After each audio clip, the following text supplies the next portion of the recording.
You join me. I'm on the road back. London and back. Can't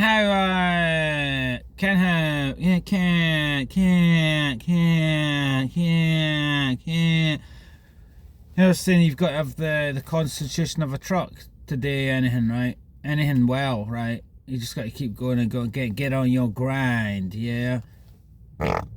You know? So what did I do? So let's big myself up again. So yesterday did a day's work, then climbed Criffel and got 5th place. Quite a lung busting effort. No lung busting, but a hard effort up Criffel, right? After a day's work, then back home, and then an hour's sleep.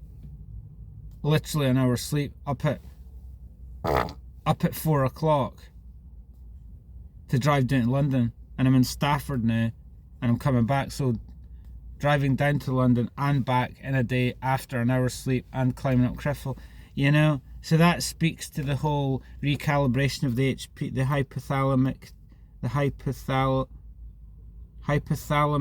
pituitary axis, you know, when it just adjusts, doesn't it? And I'm buzzing at my tits and coffee now, you know, so it's all good.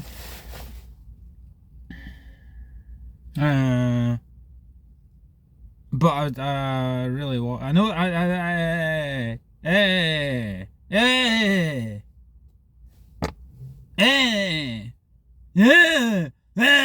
Fuck you.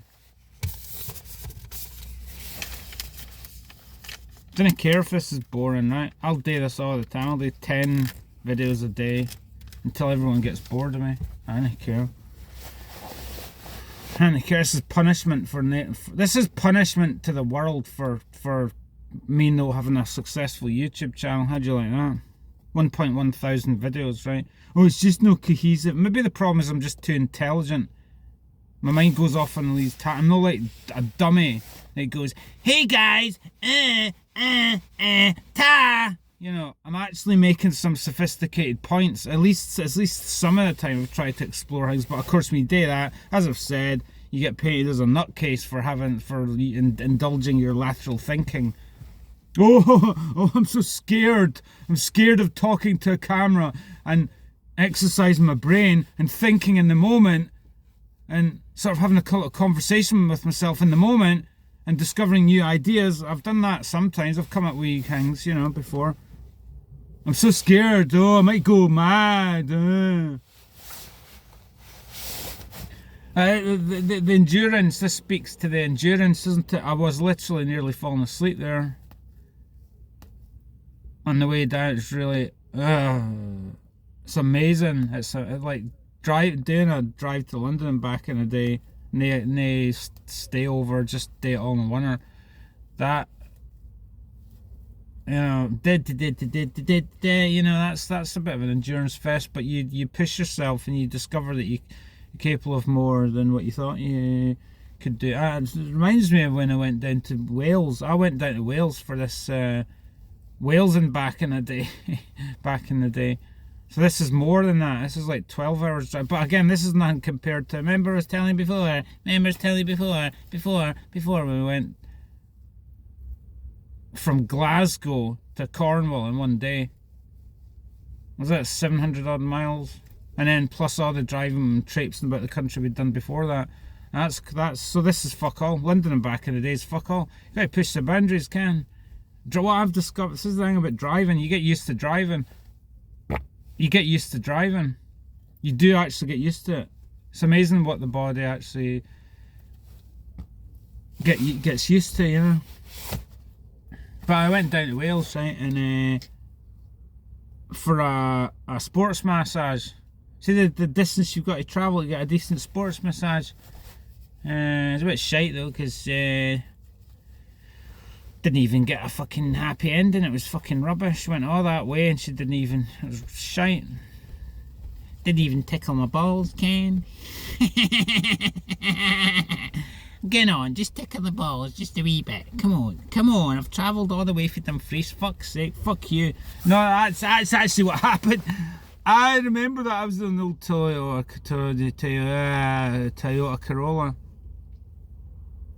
And what happened was, I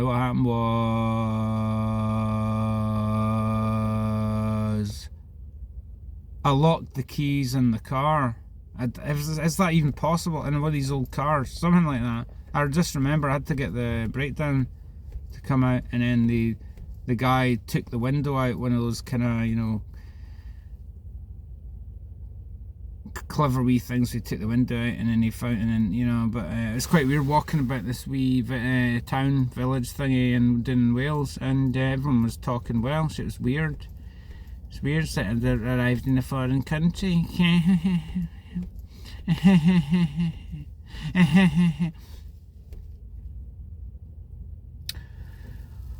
See, when I come down to London, I feel, in some senses, I feel more at home than I do in Dumfries, because I feel like I am a man of the world, even though I've never been abroad. I came down. Do you know I went down to London 4 times last year, right? Right. And this year, this is just today, and then I'm going back down in April, right? So I'm a man of the world, but I feel like I said when I came back from Drumtight, you know, I spent a year in Drumtight. So when you get to this age, you go, fuck it, who cares? Talk about the good old days, because there is no present, because my life's over now, you know? There is no present. I didn't get 5th in Criffel, Ken. As a 27-year-old, you know, really old man, late 20s, right? Still managed 5th up Criffel. So, you know, your life's fucking over, innit? So when you get to over 30, oh, your life's fucked. Just lie about and get stoned and do fuck all and snort coke, you know, and didn't eat. That's what you do. But I think I'm proving that the endurance athlete has got longevity, you know. So watch this space, motherfuckers, yeah. If I could just quote Graham O'Brien, remember he was saying about the 6 weeks to get fit. And he said to Doug Daly, and I was saying that to Terry, I quoted that to Terry, right? I said, like, Graham O'Brien was talking about 6 weeks to get fit, and Terry was going, well, that's O'Brien. He was kind of looking at me a little bit sceptically, as if to say, well, that was O'Brien that did that. But I kind of, you know, you kind of think, well, listen, Terry, I've did 200 mile at 20 mile, but that's like 3 or 4 years ago now. So it feels like yesterday that, but it's actually 3 or 4 years ago. And but nevertheless, yeah. So wait and see. 6 weeks. Well, can I get fit? I think the Gralic is in about, I don't know whether it's mid-May or early May. The first one, the Gralic. Remember that was the first gravel race I ever did a couple of years ago, and then I missed it last year because I was too busy just fanning around, right? And I did the Raiders, right? But this year the Gralic, I'm not going to be fully fit. But that's an interesting question. Let's test that, okay? I've got a big megaphone, right? You ready? Let's test the scientific hypothesis that even after a good layoff there, I can get fit in 6 weeks just by the muscle memory.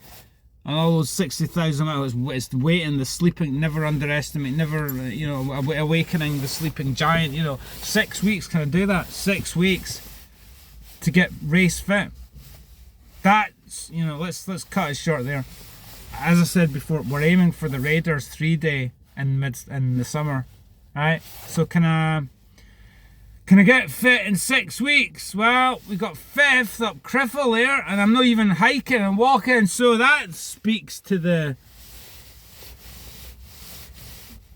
man I am, the man I am. Whoa. Look how the voices warmed up. See, earlier on when I was singing, he's the man, he's the man, he's the man, yeah, he's the man, oh yeah. See, the voices warmed up. That was earlier on, so forgive me for that, because, you know, incidentally, see, when you get to this age, you didn't give a fuck. You didn't give a fuck. You can. It's a great position to be in, innit? Just talk about anything. I didn't care. I'm in hermit mode anyway. I didn't get out of the town, so I'll not bump into you. I'll probably never bump into any of yous for the rest of my life. So it's just like you're witnessing. You'll never see me again, most of you. So it doesn't even matter. I'll be gone like a like a ghost, I'll be gone. You know, because obviously some witches, what he, as I've spoken about before, some fucking witches that, you know, witchcraft still alive and well in this country, you know, committing the crime of going, woo! Smoke weed, don't smoke weed! That's what I did! Smoke weed, don't smoke weed! Why wouldn't you listen to me? Why wouldn't you listen to me? Performance art, situationist, yeah. Why wouldn't you listen to me? Why wouldn't you go, woo, look at that guy, fucking that's awesome, woo! Why wouldn't you listen to me? The top quality athlete that I was, and I'm going to get back to. Why wouldn't you go, wow, lack of respect in this fucking town, you know? But you know what I'm saying? They want to banish me out of the town, so you've got what you wanted. No yous, but you know who I was talking about before. They want rid of me because I'm just an uncomfortable truth. Because I show a bit too much the free spirited kind of. I mean, I'm no Ozzy Osbourne level, but you know, I can if a couple of coffees in the right perfect storm. See if Tanya was here and there's a few wee kids. I'd probably do a bit of rapping in the car park just to kind of fake it. There we, you know. Just for in the right situation, I would do stuff like that. You know, you know. So that's just a bit too much for them. So they wanted, so they didn't. It's a bit like disabled people, innit, or folk like that. I'll wheel you. That's what it's like, innit? Wheel you off in the corner. We didn't. Well, fuck you, because I was down in London, baby, and I'm going back next month. Yeah. Today, what? None of your fucking business. Fuck off. Aye, now you're interested. You weren't interested before when you're a fucking I'm talking about you. When you're fucking gaslighting me, weren't you? I'm going down to London to fucking be a fucking film star. Right then. I don't give a fuck anymore. Alright. So, fuck all that shit, you know? Yeah. Maybe concentrate, as I was saying, concentrate on being the best athlete I've ever been this year. And I might do this show at the Free Theatre Royal.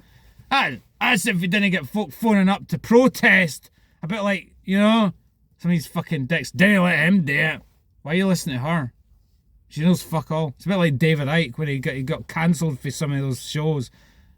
Oh, he's anti-Semitic and grow a brain. We don't want someone saying uncomfortable truths about the monarchy and everything. That was the way, just to finish off. I sent David Icke voice messages. I said, oh, David, fucking hell, you helped me at a low point. Fucking the balls, David, to fucking speak truth to power. You didn't agree, and I have to agree with everything he says, but honestly, him taking on Andrew Neil and, you know,